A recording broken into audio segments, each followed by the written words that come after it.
History as it happens, January 17th, 2023. The useless resolution. That our government is united in its determination to take all necessary measures in support of freedom and in defense of peace in Southeast Asia. American policy since then has been to scrupulously respect the neutrality of the Cambodian people. The president further explained that the North Vietnamese have been using sheltered sanctuaries in Cambodia to strike at some rational accommodation between us is one, the recognition that it's the Congress that's got to join in any war-making. Republican Senator Mathias of Maryland said the Reagan administration is risking a showdown with Congress over the War Powers Act. There have been 40 distinct engagements with Congress in terms of consultation on Libya. We thought we had learned this lesson after Vietnam. After Vietnam, Congress swore it would never again be duped into war, and even wrote a new law, the War Powers Act. The War Powers Resolution of 1973 was supposed to help Congress end endless wars. But in December, Senator Bernie Sanders withdrew his resolution designed to stop U.S. support for Saudi Arabia in Yemen's civil war. In fact, the 1973 law has never actually stopped a U.S. military operation. So it seems Congress needs a new tool or dust off an old one. That's next as we report History as it happens, a podcast from the Washington Times.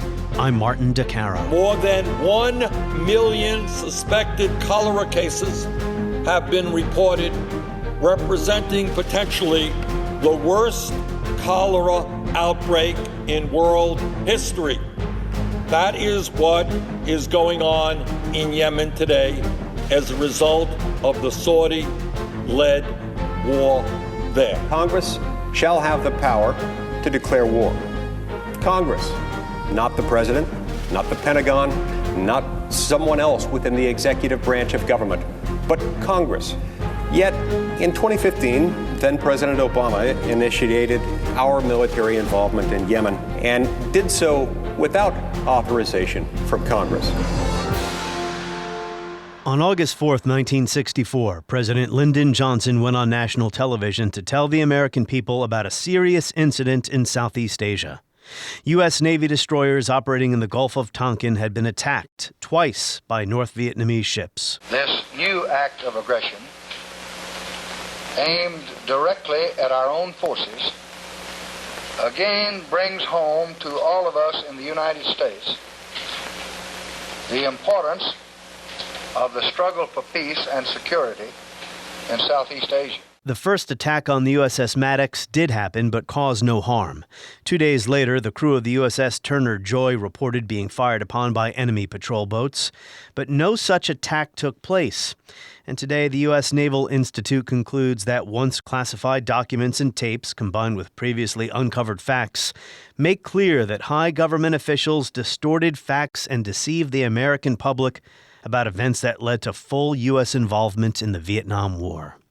The Gulf of Tonkin incident, or non-incident, led Congress to give Johnson what he wanted, the Gulf of Tonkin resolution to wage war in Vietnam.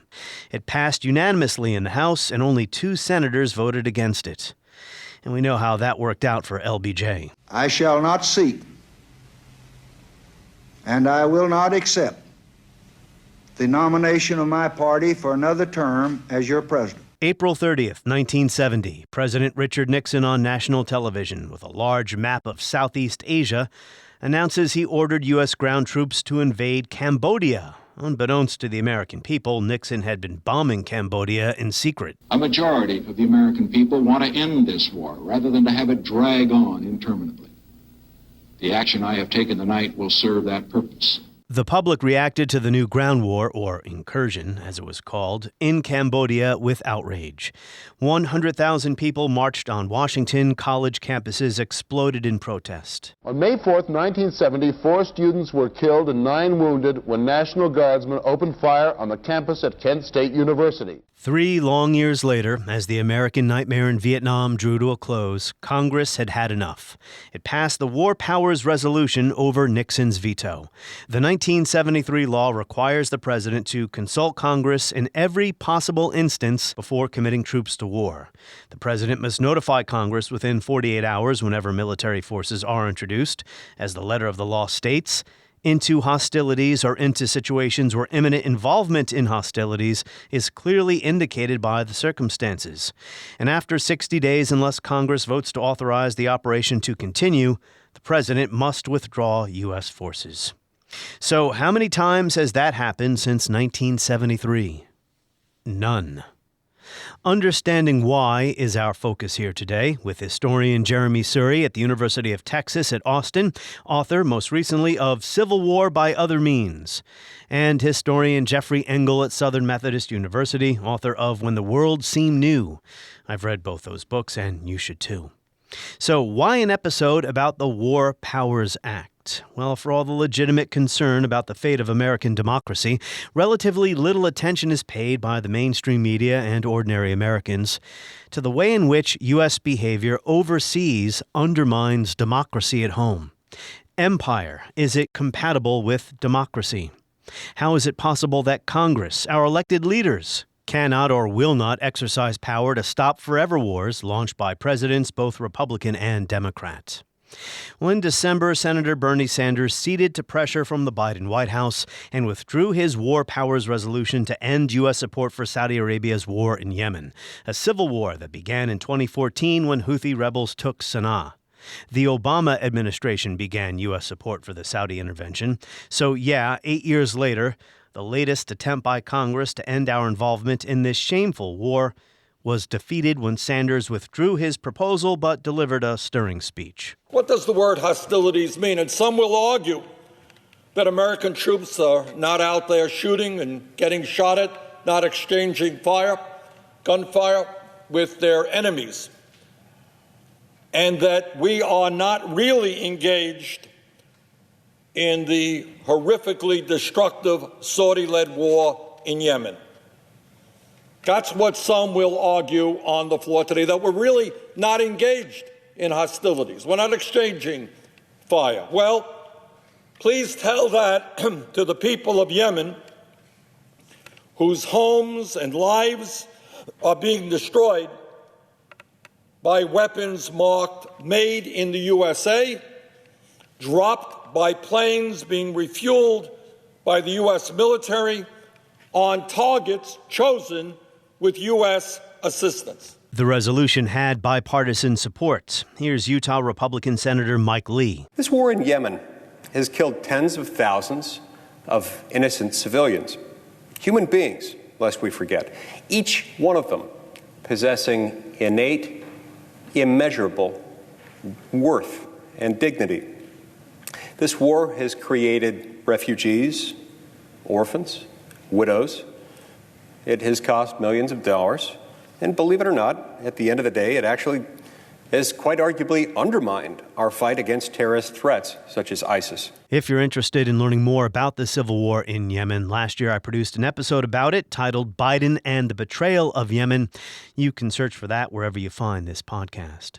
Again, today our focus is on the useless resolution, the one presidents have skirted to involve the U.S. military in places where it does not belong, such as Libya 2011. In this effort, the United States is acting with a broad coalition that is committed to enforcing United Nations Security Council Resolution 1973, which calls for the protection of the Libyan people. And you may remember that in 2019, President Donald Trump vetoed a war powers resolution that would have ended U.S. logistical support, mid-air refueling for Saudi military aircraft.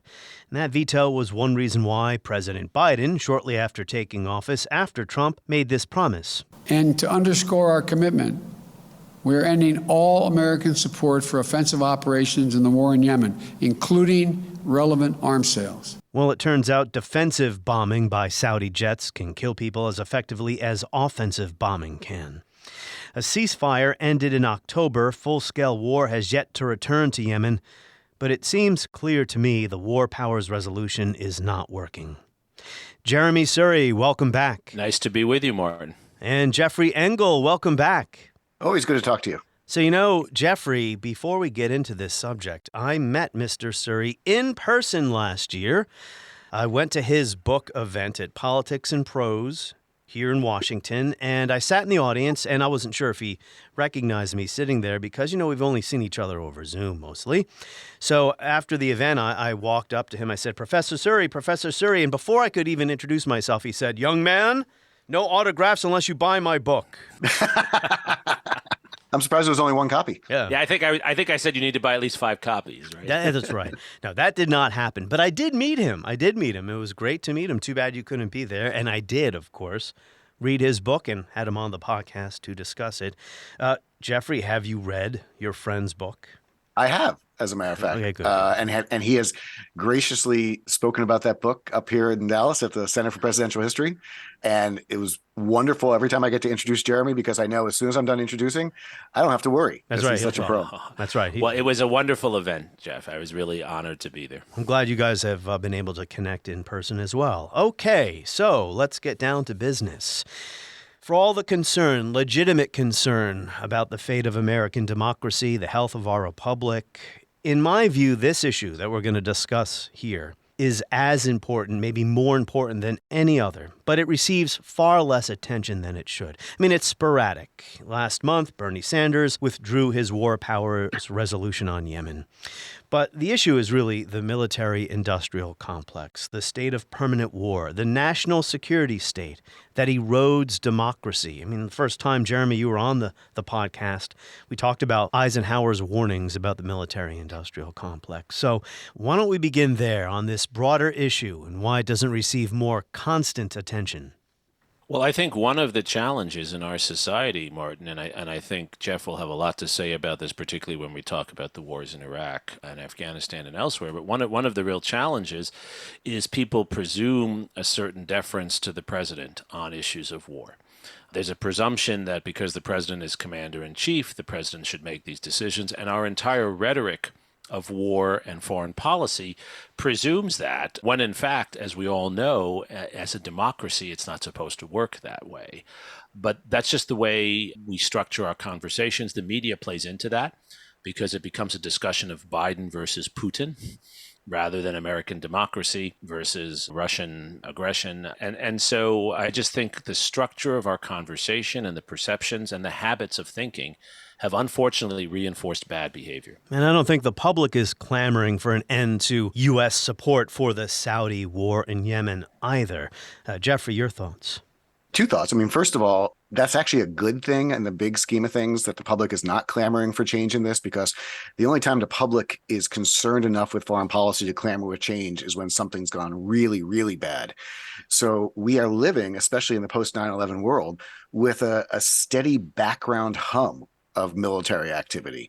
It's important to the people involved, obviously. It's important to the military. It's important to national security policymakers. But the average person in Topeka is not too concerned. And wars become normal. I'd rather not be concerned than be afraid. Sorry to interject there, but war has then become normalized. War has become normalized, but let's just keep this in context that we're not talking about a Vietnam or a World War II situation where the war is reaching into everyone's house. This is a problem for policymakers and a problem for the nature of American democracy, but this is not an existential problem, thank God.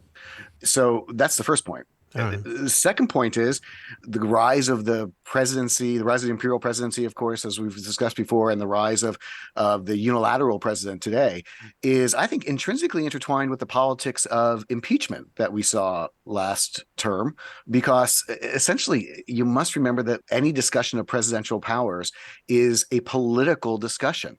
The Congress was set up by the founders to be itself as a body in opposition to and in tension with the executive and the judiciary. But what we've seen in practice, of course, is at the moment you get political parties, there becomes different sinews of connection. So for Congress ever to assert itself against the presidency would mean something had to have happened so dramatic that the president's own party would turn against them, by and large, especially for some kind of fundamental change. And it would have to be something on the level of of Vietnam, frankly. So we have to remember that when we're discussing this, yes, the military-industrial complex works. Yes, the rise of the imperial presidents is important, but also just the very nature of partisan politics is going to play a role here as well. Jeffrey, your first point is cold comfort to me. The title of this episode is The Useless Resolution. Maybe the War Powers Resolution hasn't been entirely useless, but the idea was no more undeclared wars. So here we are after all these years, and Americans may not be very outraged right now, but we have to remember there was plenty of outrage about Iraq for a while. Americans forgot about the war in Afghanistan after 20 years because for a good while there, not many Americans were dying, although plenty of Afghans were. It is cold comfort. The ideal situation is that we can discuss this as a purely theoretical exercise and that we have thoughtful negotiations between the American public and its government over what the president can do in the quiet of peace. I think it's important, though, to recognize that the steady hum that we're hearing now of war for the last 20-odd years, the forever wars are a massive problem. They are not, to my mind, as massive as the Civil War or as World War II or as Vietnam, frankly. The Iraq War got close to that, I think, in 2006, 2007, when there was concern that the Army's will was going to break within the administration. But in 2023, unless things go awry in Ukraine, I would rather that foreign policy be on the back burner of the average American's mind as a foreign policy guy than on the forefront, because when it's in the forefront, that means we've got a crisis and we've got danger. So I agree with a lot of that, and I do think it's cold comfort. I think there's a point that needs to be emphasized even further, which is that it's not simply that wars become normalized, but it's distanced for most citizens. And Jeff's making an excellent point that because it's distanced, it actually allows experts to think things through in ways that wouldn't be true if it became a central issue of populist discourse. So in a sense, we're lucky about that, but that's what actually makes it hard for us to unwind our connection to military activities overseas.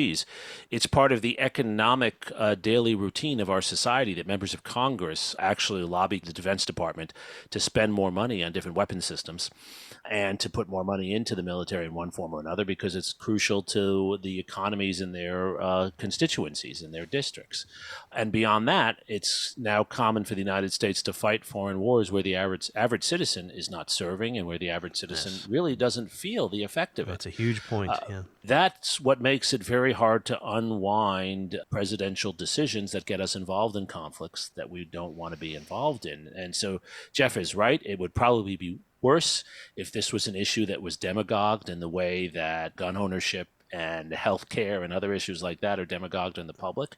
But it also means that now there's too much freedom for a small number of actors to make decisions and for we as a society to pay the costs, but not to feel that we're paying those costs. That's a great point. All right, I do understand Jeffrey Engel's point a little bit better now about public opinion. I mean, we often forget when we look back on Vietnam how many Americans continued to support that war. Maybe the first images that come to mind are the anti-war movement and protests on college campuses. But many, many Americans wanted the United States to win in Vietnam. Well, that's not a digression. I was just about to say pardon the digression because we're going to go to 1973 right now. And the reasons why Congress drew up the War Powers Resolution. President Nixon had been secretly bombing Cambodia, right? Which one of you would like to break down the situation and briefly explain what the impetus was? So, as you said, the bombing of Cambodia was a triggering incident, but I think there are two fundamental facts that really underlay Congress's move to try to curtail President Nixon's war-making powers. First was growing distrust of the presidency in general.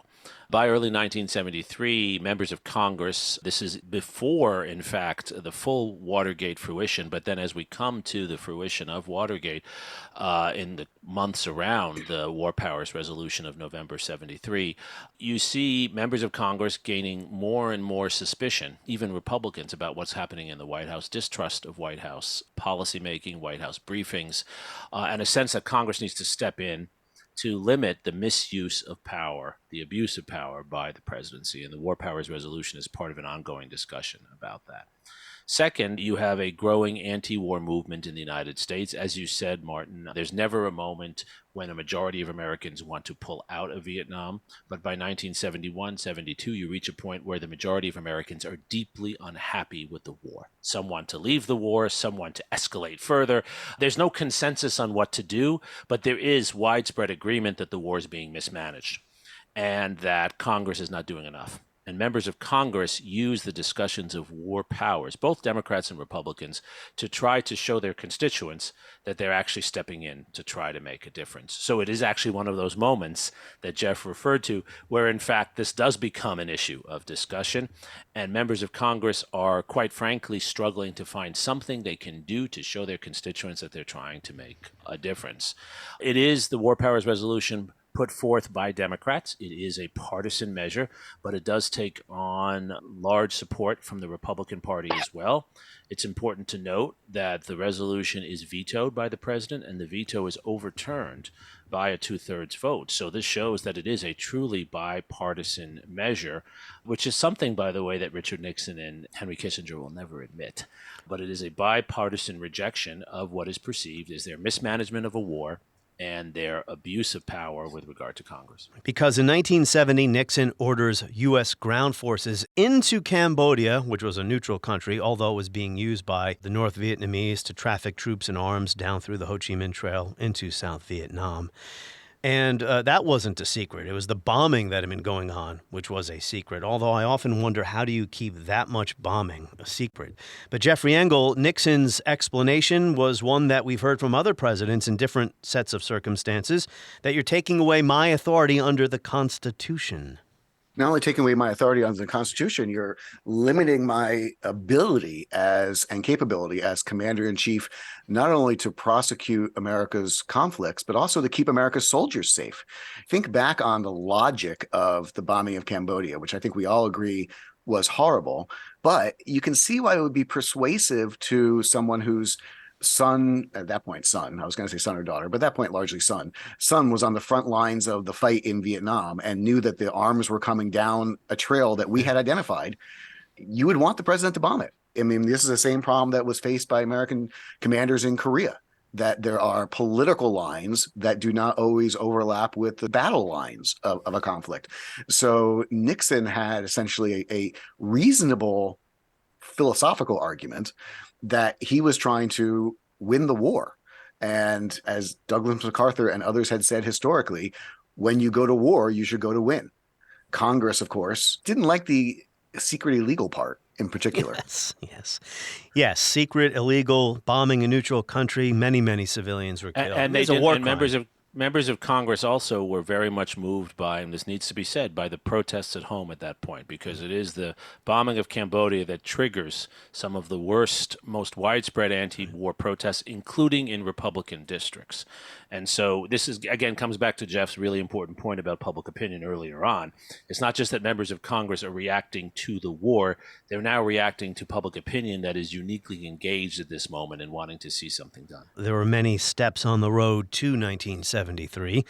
One of them was, and this road meaning Congress ceding its foreign policy prerogatives for too long, giving too much or ceding too much power to the president. And we'll get into what the Constitution actually says about this in a minute. But one of those steps was the Gulf of Tonkin Resolution, 1964. What role did that play in this story? Either one of you can take a shot at that one. Well, the one thing I'll say about the Gulf of Tonkin Resolution is that it was really the first time that Congress gave the president a blank check.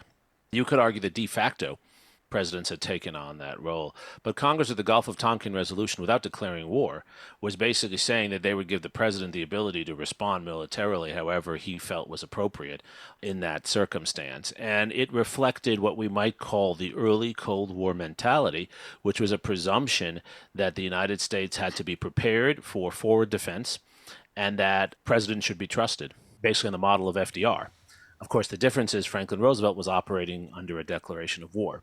Right. Here you have something short of a declaration of war. Why does that matter, by the way? Because a declaration of war triggers certain constitutional reactions, constitutional powers that a resolution like the War Powers Resolution or the Gulf of Tonkin doesn't. That's a different constitutional standing. Can I go back to FDR for a moment? Because I think That's really, to my mind, where we see a sea change in the execution of a president's power in the modern age, in the sense that, of course, as Jeremy points out, we remember FDR as a wartime president with formal declarations of war. Last time we've ever done that, in fact.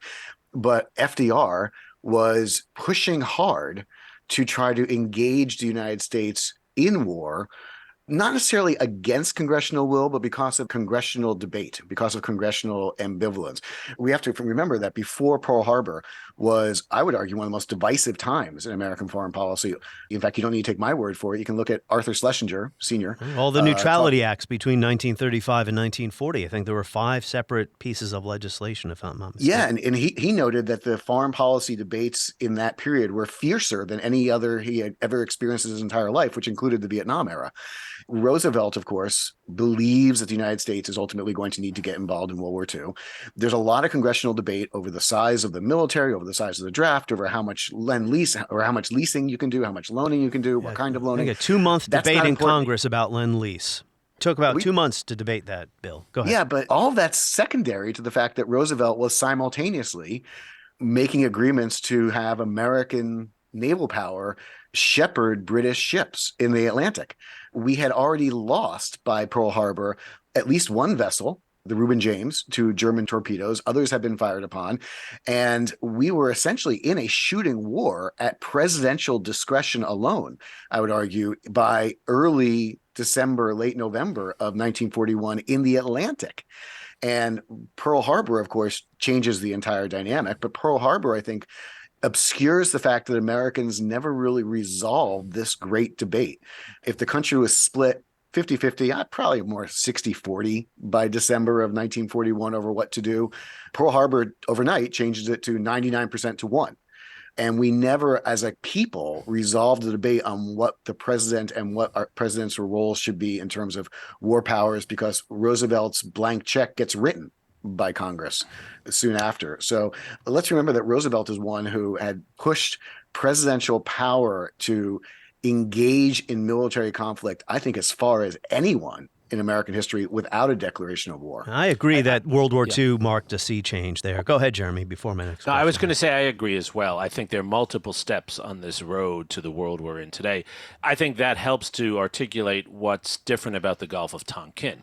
That is the inherited framework in which Dwight Eisenhower, John F. Kennedy, and Lyndon Johnson are operating in Vietnam. Before Gulf of Tonkin, there already are American military advisors there, obviously. We're involved in a similar way in a war without being at war. But what Gulf of Tonkin does is it provides the president the ability to now attack another foreign country.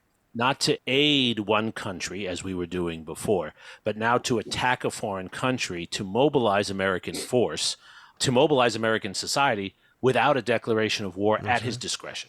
Operation Rolling Thunder, the bombing of North Vietnam, the so-called limited bombing. Of course, if you're being bombed, it's not limited.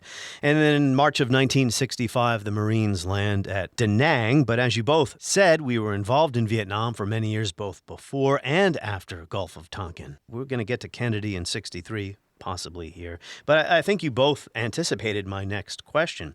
Post-World War II, we begin to enter this gray area. When is a war a war? When is national security actually threatened? Does the United States have to wait to be attacked? Or, as Jeremy said, can we do forward defense? Is a police action a war? So 1950, Harry Truman. Maybe this is one of the first big departures. He sends troops to Korea. I mean, this is a war. This is a major war. The United States fought massive amounts of Chinese troops in Korea. This war lasted for 3 years, killed something like 35,000 American troops. But this was called a police action. And that really wasn't a question. So which one of my two brilliant guests would like to deconstruct what I just said? I think what makes Korea interesting is, as you say, it is the first time that the United States is involved in what everyone is calling a war on a scale that it's involved in. And people forget how big a war the Korean War was. The American casualty rate was higher, actually, in Korea than it was in Vietnam. The bombing of North Korea was immense. Right. And then, of course, the direct conflict with the Chinese after October of 1950. So this is a major war, and it is called a police action, which is not the first time, of course, that phrase was used. That was used by Theodore Roosevelt in the Caribbean before. But it is a major war undertaken without even the basic declaration of war. Robert Taft, a great senator from Ohio, Mr. Conservative, was the one who predicted this. He said, if we allow Harry Truman to do this without a declaration of war, no president will ever ask for a declaration of war again. And he was right. He, of course, was right about that. But what makes Korea different from Vietnam, I would say, is that in this case you have a very clear, undeniable evidence that one side attacked our ally, and that we are defending an ally that we're not under a necessary treaty obligation to, but you could argue this is a continuation of World War II, because this is defending the settlement of the Second World War. That does not eliminate the constitutional problem, but in the eyes of many Americans, especially the veterans from World War II who are being sent into Korea now, it's a continuation of that conflict. Whereas Vietnam, Gulf of Tonkin is an entirely new conflict. There were no Americans operating in South Vietnam at the end of World War II in quite the same way, right? You had intelligence groups, but we did not have military operations. Well, yeah, if American foreign policy is the defense of the United States requires confronting or containing communism everywhere, well, then you can get American troops involved everywhere, justified as self-defense or national defense. And as we know, we got involved in many places post-1945. Last time the United States formally declared war, who wants to answer that trivia question? I believe it was 1943, if I'm not mistaken. 42 or 43, sometimes I pull up an online article while we are chatting, and I'm not sure I can trust the source. Yeah, I think it was against one of the Axis allies. Hungary, Bulgaria, and Romania. So it was not 41, yes. So. But let's go back to the Korean point for example. Yeah, definitely, because that was just a brief digression about a trivia question. But go back to Korea. Yeah. If you compare what Jeremy was saying about Vietnam and Korea together, one central element that's important is the pace of events and the speed of events, and frankly, technologically driven. That one difference between Woodrow Wilson's world and Harry Truman's world is it takes a lot less time for the enemy to hit us. So Vietnam, I think we can argue, is a slow, steady, creeping flood of a crisis. Korea hits American policymakers in the nose.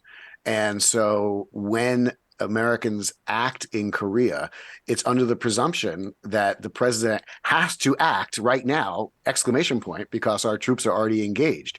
In Vietnam, there's more of a long discussion, but the Cold War itself, Cold War security, is predicated on speed and on the idea that there's simply not going to be enough time in a global war for president to address Congress, for president to ask congressional opinion. If it takes 15 minutes for the missiles to land, that's not enough time for the president perhaps even to leave the White House, let alone to gather Congress together. Absolutely. So I can see that point. I know this is difficult stuff. It's not, I don't want to sound like a hippie, just make love, not war, man. In our modern world, there are times where a president has to take action to defend national security.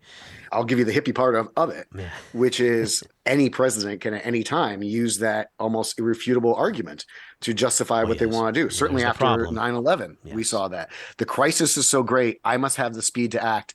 And you don't want to wait until there's a mushroom cloud. That's right. I just watched George W. Bush's speech to Congress, one of those key speeches to Congress after 9/11, because one of my previous episodes was about doctrines, presidential doctrines.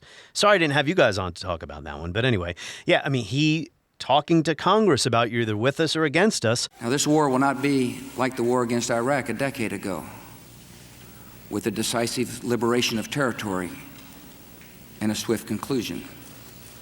It will not look like the air war above Kosovo 2 years ago, where no ground troops were used and not a single American was lost in combat. Our response involves far more than instant retaliation and isolated strikes. Americans should not expect one battle, but a lengthy campaign, unlike any other we have ever seen. Never know who might be carrying, a suitcase bomb or get their hands on nuclear weapons, etc. But let's talk about the Constitution now and its unfortunate ambiguity when it comes to this. Article 1, Section 8, Congress has the power to declare war. But also in the Constitution, the Commander-in-Chief has the authority to defend the nation as he sees fit. Congress also controls the purse strings, also is in charge of raising armies, not the executive. So no funding, no war. So again, this is not really a question, but I often wonder, why was a war powers resolution even necessary? Well, we see the Constitution is kind of ambiguous, as is the war powers resolution. And we see this tension even in George Washington's presidency. Not only is there a lot of discussion over what to do over British antagonisms in the Ohio Valley, over the French Revolution, obviously, which shakes up the entire international system, but Washington sends troops against two units in particular, two entities. The first, of course, is more famous, the Whiskey Rebellion, which is putting down a domestic insurrection, if you will. But the second, I think, is more important for our discussion, which is Washington sends columns of troops into the Ohio Valley to battle against Native American nations without a declaration of war. Congress knew what was going on, but Congress also approved of what was going on. It was considered that there is a question of, do we need to go to war against Britain? That's a formal question. Do we need to go to war with France later? That's a formal question. But there's always an omnipresent threat of savages, if you will, on the frontier. And so Washington is able to send troops basically with congressional acquiescence, not necessarily congressional approval, for some extraordinarily bloody conflicts on the western frontier. I think at the core of this is an assumption in the Constitution that does not match our world at all today, which is that you have a citizen's army. The presumption is that there's going to be a very, very small standing army. If there's a standing army at all, it's going to be exactly for what Jeff just described, frontier defense, constabulary purposes. But the notion of having a large, what Eisenhower would later call garrison state, having a large reservoir of military power that is deployable rapidly by a president is inconceivable to the founders. Until 1862, until almost 100 years after the Constitution, the president had no power to conscript anyone. It's the first conscription act of 1862 that gives Lincoln the ability. The first year of the war, the Civil War, Lincoln has to get governors of states to volunteer their own soldiers. And so the Constitution is written for a world of warfare that, quite frankly, is a fantasy in relative to where we are today. And that's the real challenge we have here. The Constitution is not designed to address what do you do when you have the largest military in the world with technological capabilities of actually assassinating people within hours, sometimes minutes, in other parts of the world. How do you create a legal structure to make sure that that power is being used democratically? We have not figured that out, and the Constitution does not offer us a roadmap. And it doesn't seem like the War Powers Act is effective either. No, because the War Powers Act, first of all, still gives the president a lot of leeway, as you said, in those 60 days. But secondly, it presumes that there's a limited amount of usage in that time. And as we've seen in a world of drone warfare now, you can actually be, within 60 days, you could assassinate the leadership of another entity completely. And so the War Powers Act, even if followed, would have relatively minor limitations upon the daily use of military power by presidents. Especially if you want to go back to your earlier point, Martin, and this is just agreeing with Jeremy, that the power of the purse and the power of funding is critical here. That if the War Powers Act, and for all the listeners who are not intimately involved with the War Powers Act, let me give you the thumbnail version, which is that the president is allowed to send troops into harm's way. He has to notify Congress. He has 60 days to do so. He can get an extension of another 30 days automatically. They need a congressional authorization within 60 days. Or what's supposed to happen? Or the president's supposed to pull back troops. Well, the stick, if you will, of this carrot and stick operation is that Congress could say, well, that's it. We're not funding troops anymore. We're not funding your military expedition, Mr. President. Think about that for a second. The American president has committed troops. Your sons and daughters are fighting. And your congressperson is going to say, I'm cutting off supplies. I mean, we went to war illegally in Cambodia to make sure the enemy couldn't get supplies to fight your children. Now, the president's supposed to listen to a Congress that says, I'm going to take away the funding for the flag being engaged. And it's just simply not practical, based upon the idea that Congress has the ultimate power of the purse and that all budgets must originate in Congress. But on a practical level, on a political level, I think it's not an effective stick. We witnessed that was played out in the Obama presidency. I just want to Libya. bring this up as an example. In Libya, right. Maybe you were going to go there, Martin. Anyway, Congress was actually against the Libya operation. Even the more limited operation in Libya that was undertaken, Congress still did not cut off the funding. And they were afraid to do that. And after 60 days, when it was time to make a decision there, President Obama's administration told Congress, well, because the mission had been moved to NATO leadership, it's no longer something Congress has a say in, which was total baloney, and that intervention produced disaster. I want the American people to know that the use of force is not our first choice, and it's not a choice that I make lightly. But we cannot stand idly by when a tyrant tells his people that there will be no mercy, and his forces step up their assaults on cities like Benghazi and Misrata, where innocent men and women face brutality and death at the hands of their own government. I don't know if Obama had to hand back his peace prize. That was an editorial. A peace prize he never wanted. Let's be clear about that. Right. And didn't think he deserved. And that raises the issue of self-defense and why are we intervening in places, again, without sticking to the letter of the War Powers Act. This came up during Kosovo in 1999. This is a humanitarian crisis, but it is much more.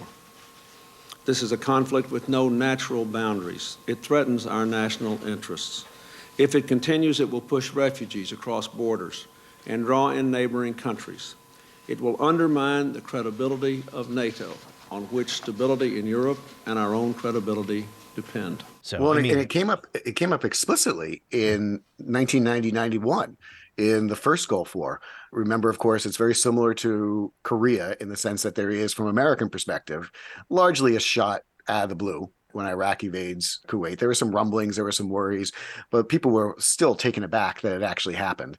President Bush, 41, spends the next several months building up military supplies and building up a coalition of allies, including United Nations support, to eject Saddam Hussein's forces from Kuwait. But then at the last minute before the conflict, seeks congressional authorization. And here's the important thing about that debate. Yeah. The resolution passes by only a few votes in the Senate in particular. Narrow margin, to be sure. But President Bush had already told his allies and written in his diary and told his lawyers he didn't care if he lost the vote. He was going to war anyway. And his logic was inescapable. He said, okay, here's the deal. I think we're going to win this war relatively quick. That's what all my advisors are telling me. The War Powers Act talks about 60 days and then another extension. But this war is going to be over before Congress would have time to remove the funding for the war. And by the way, if I go against congressional will, having just won a war, and my approval rating is at 93%, go ahead, try to impeach me. I'm going to do it anyway, right? Yeah. So basically, Bush said explicitly, I don't care if I win this vote for authorization. I'm going anyway because Congress can deal with my victory after the fact. Every war, by the way, is begun by somebody who thinks they're going to win. So. Well, yes. 60 days, right? That's not a window where wars can be decided one way or the other. And yes, all countries, democracies, dictatorships, their leaders assume the decisive initial blow and it will all be over before Christmas. Major combat operations in Iraq have ended. In the Battle of Iraq, the United States and our allies have prevailed. Jeremy, there's another issue here. It comes to mind listening to Jeffrey there. Something that Frederick Logoval, the great historian, told me on this podcast back in summer of 2021. Congress would mostly just prefer to leave these issues to the president. And when things then go sideways, Congress can say, well, blame it on the president. Well, I think that's true, obviously. I think members of Congress have very strong opinions nonetheless. Much of it is not a humility about their knowledge. It's more a desire not to take political responsibility. So the ideal situation for a member of Congress is to say, well, the president made this decision when it goes badly. And when it goes well, to say, I was supporting it all along. And we certainly saw that with regard to the Iraq war. Many Democrats, not Barack Obama, but Democrats like Hillary Clinton and others voted for the war. Intelligence reports show that Saddam Hussein has worked to rebuild his chemical and biological weapons stock, his missile delivery capability, and his nuclear program.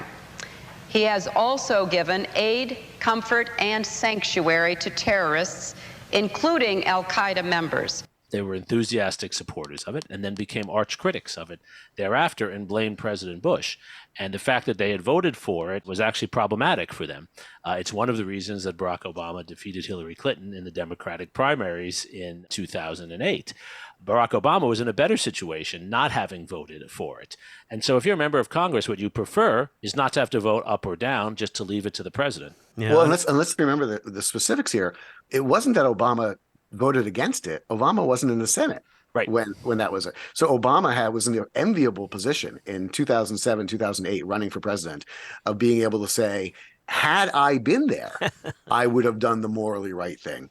Whereas Hillary Clinton had to fall back on the argument that, well, based upon the evidence I received, I thought this was a good idea, but the evidence was cooked. Well, that's not really convincing if you're really anti-war overall. Yeah. So Obama brilliantly played the politics of that, but I'm not convinced, and nobody will ever be able to find absolute answer to this, including President Obama.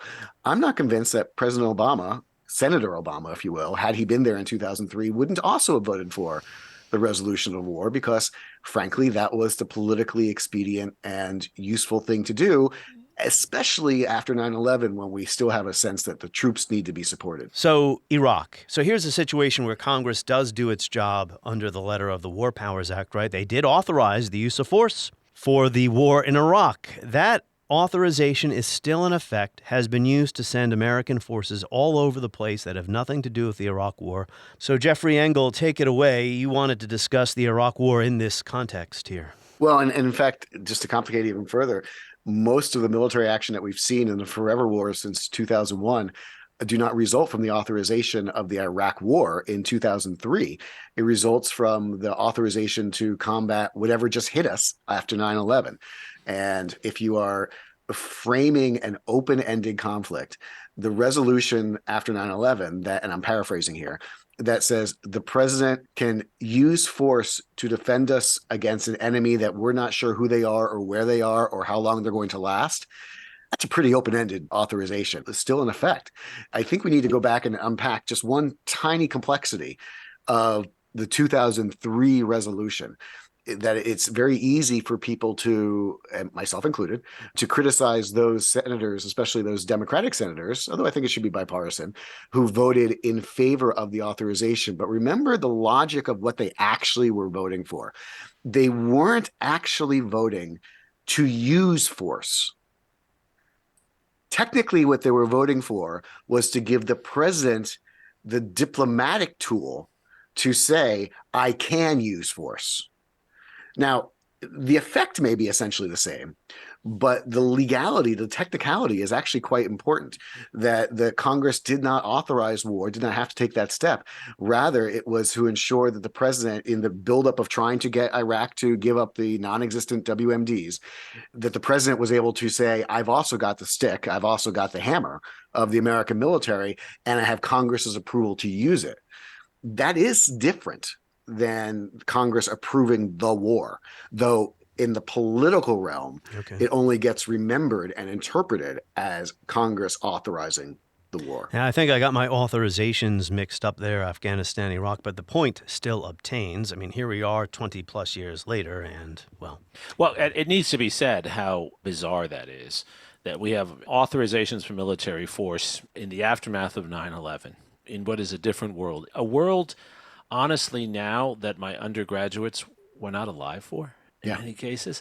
And that same authorization is being used for military activities throughout the Middle East, throughout Southeast Asia, many parts of the world. It's crazy. I mean, it just makes no sense at all. It's a case where you're using illegal scaffolding in ways that do not match the reality for any reasonable observation. I was going to ask a question earlier as I peruse my notes here, but maybe we've already handled it.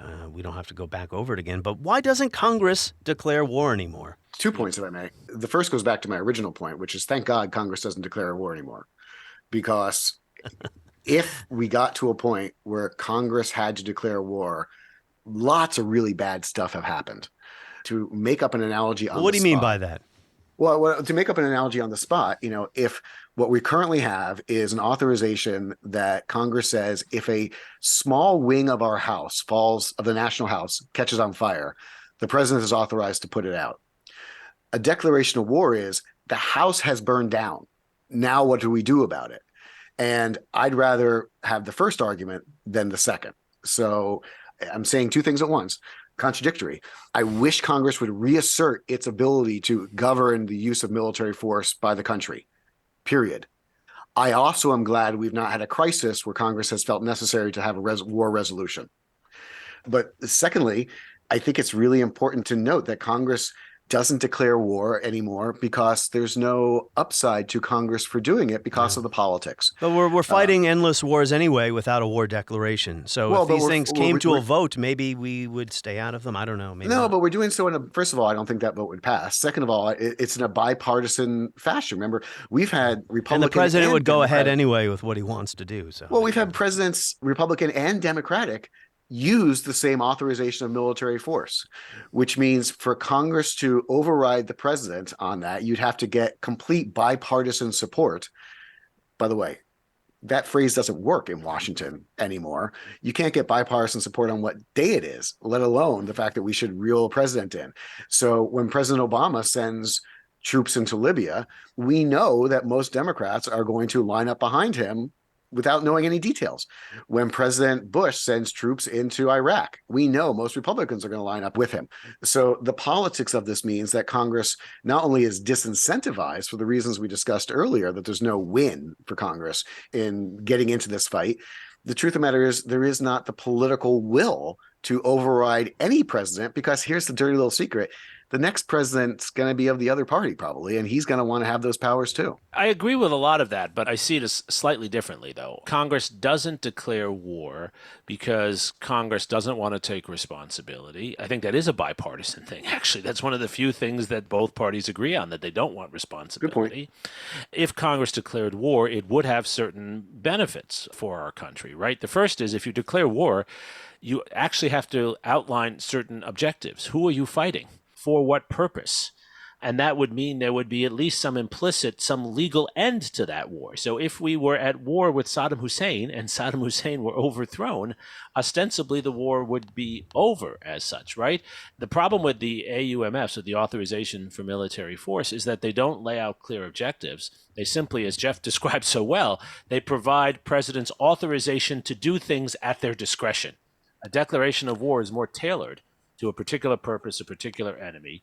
The last point I'd make is I do think it could, I'm not saying it necessarily would, but having a debate on a declaration of war could actually create a serious public discussion about whether this is something we are willing to do and something we are willing to pay for. Absolutely. When you go through an authorization of military force, it sounds like it's going to be costless.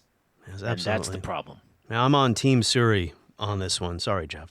But let me add one more complexity here. Sure. This is a legal one, but I think relatively important, and none of us are lawyers, so let's put that right out from the beginning. Thankfully. Implicit in the concept of war and a declaration of war is that the president as commander-in-chief is supposed to do everything within his or her power to achieve what Jeremi just outlined, which is to achieve what those outlined political objectives are. Well, everything in the commander-in-chief's power is quite broad.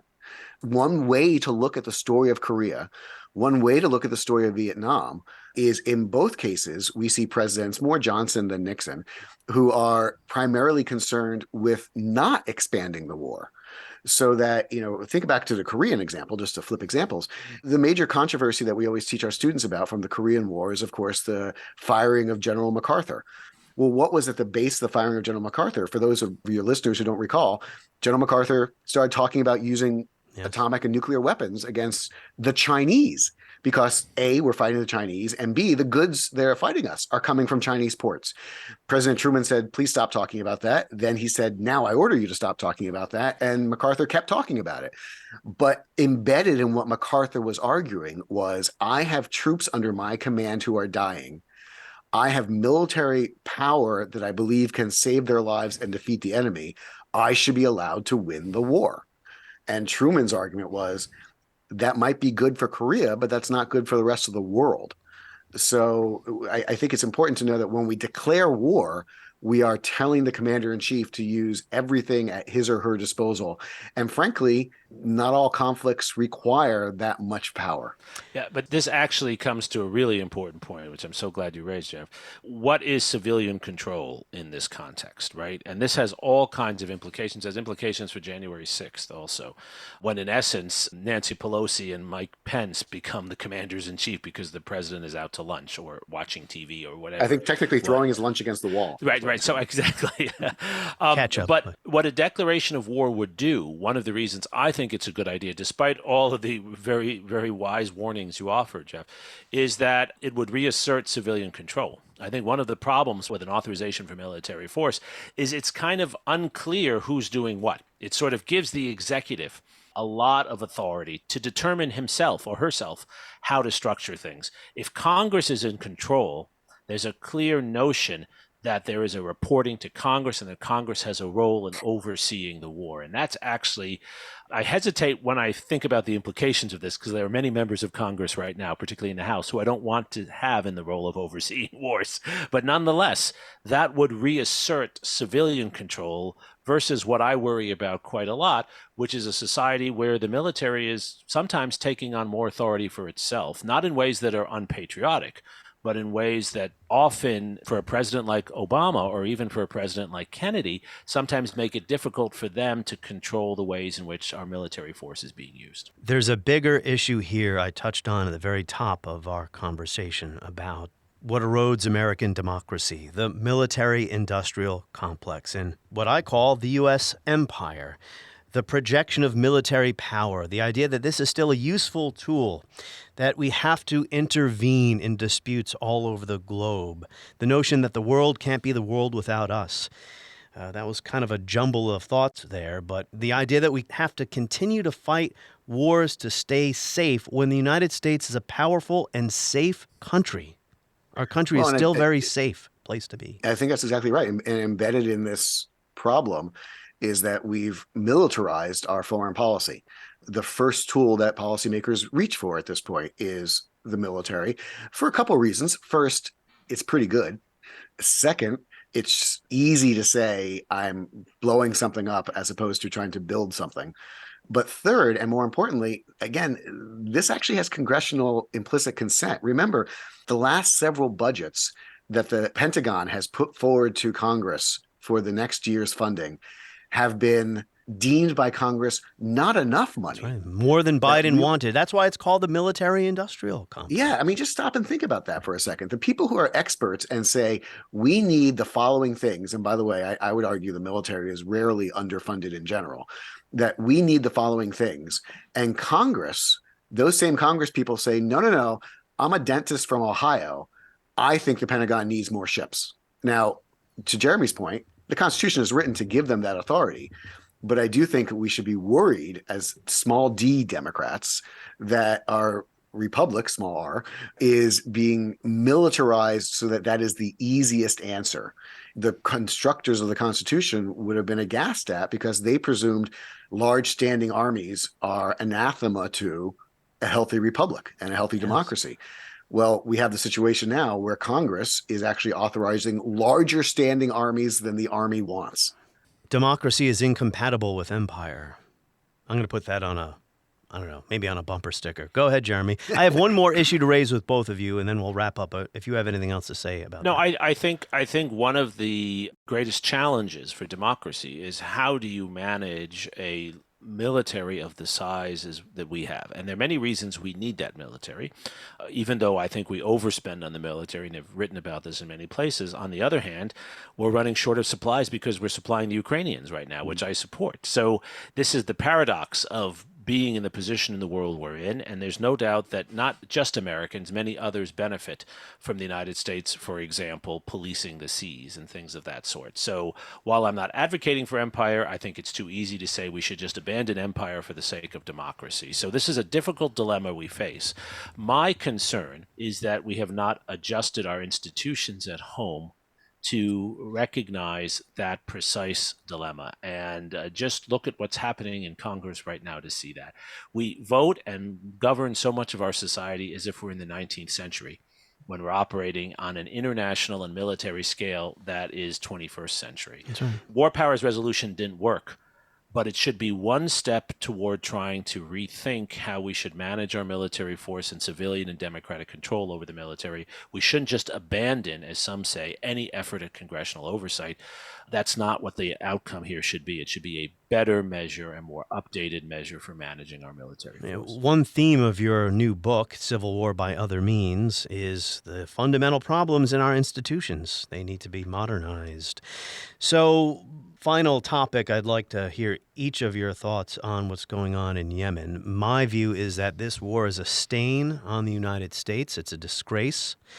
And that while the United States cannot stop everything the Saudis want to do there, we can at least stop helping them. We need to stop selling them weapons as well, which is another issue.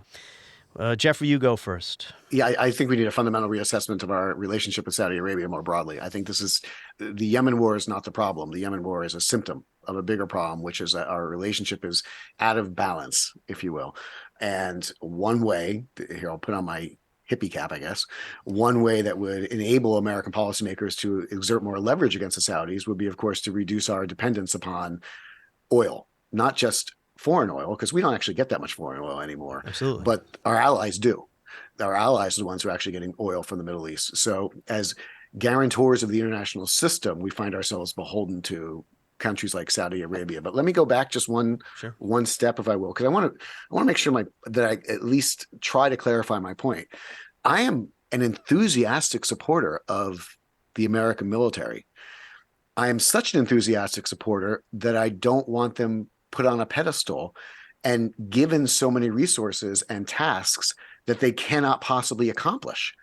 So one of the overall societal cultural effects of our enthusiastic embrace of the military and of troops post-Vietnam, and in particular post 9/11, is that we have told ourselves that our troops can do anything. They are heroes. There is no mission that's too difficult. Well, the truth is there are missions that are too difficult, and we shouldn't ask them to do them. So when the Congress says, here's more money than you can possibly spend, embedded in that is an implicit agreement that we're going to ask you to do more things than you want to do. And I think we need to reassess how the military tool is overused to the detriment of the military, as well as to the detriment of democracy. Absolutely. I mean, I often talk about the victims of American empire in Afghanistan, Middle East, wherever, but it's been horrible for the men and women of our country as well. I agree with everything Jeffrey said, and as Jeffrey knows, as you know, Martin, if you talk to most leaders in the military, they would agree wholeheartedly with everything Jeffrey said. Actually, supporting the military does not mean throwing money at it and then putting it in unwinnable situations. So that's absolutely right. What I will say, though, in addition to that, is I'm a believer, and I think Jeffrey is too, that our society has become too militarized outside of the military. And again, this is a problem that goes back to the 19th century. I feel like I'm just repeating that too often. I apologize. But we are a society, especially if you compare us to either what would be a legitimate, assumed framework for a democracy or what other democracies do in other parts of the world, that over-militarizes policing, over-militarizes our rhetoric, not just about foreign policy, but about domestic policy. And forceful existential language and use of force is too common throughout our society. A democracy is built upon deliberation and debate, not upon threats of force to one another. And I fear that what we've seen in our politics in the last 5 to 10 years is really a manifestation, not just of partisanship, but of militarization of everyday life. And we need to push back against that in all of our communities. And I think we start by saying that democracy comes before support for military activities. And that's really what the War Powers Resolution was supposed to be about. That's what the spirit of this conversation has been about today. That before we figure out how we can use force, let's figure out whether we should use force or not. That's the democratic, deliberative question. Prior to World War I, there was an anti-imperialist league in this country. There was a real peace movement. Americans were worried about militarization and jingoism, they would call it. There was a real debate in our country about whether we should control non-contiguous territory after the Spanish-American War. The most popular song before World War I, or before U.S. involvement in that war, was "I Didn't Raise My Boy to Be a Soldier." We are so far detached from that world. I have to say, we were just at a basketball game, actually Houston Rockets and Dallas Mavericks. We were in Houston, and they played the national anthem at the start, and everyone was cheering, and I've grown uncomfortable with that. I'm not unpatriotic. I love my country. I'm the child of immigrants. I couldn't do what I do if it weren't for this country. But why do we have to start every sporting event with a militaristic display and thumping our chest? What is that saying to the little kids in the audience? What culture are we creating? We don't have to do that. I agree. Every time you go to a football game in particular, much better sport. Well, the Pentagon was paying the NFL for a lot of that. Well, that's my point. Yeah, I was going to say the Pentagon is actually paying the NFL to allow them to do patriotic jingoistic displays with the flag and have military flyovers. It's not that the NFL invited the military and say, we want to honor you. It's the Pentagon said, this is good advertising. And what they're advertising for is embracing all things military. I mean, there's a sense in which, just stop and think what we're cheering when you see the B-2 bomber fly over the stadium. Well, the point is not to think. It's just to stand and cheer. Yeah, well, and you know, you can take pride in American technology. You can take pride in American enthusiasm, but you're actually cheering something that is designed to kill millions of people. I think we've forgotten that. Jeremi, Suri, and Jeffrey Engel, thank you for another great discussion.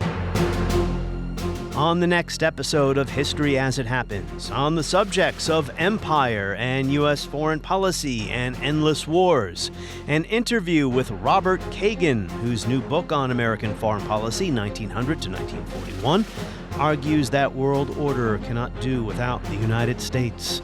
That is next as we report History as It Happens, a podcast from the Washington Times.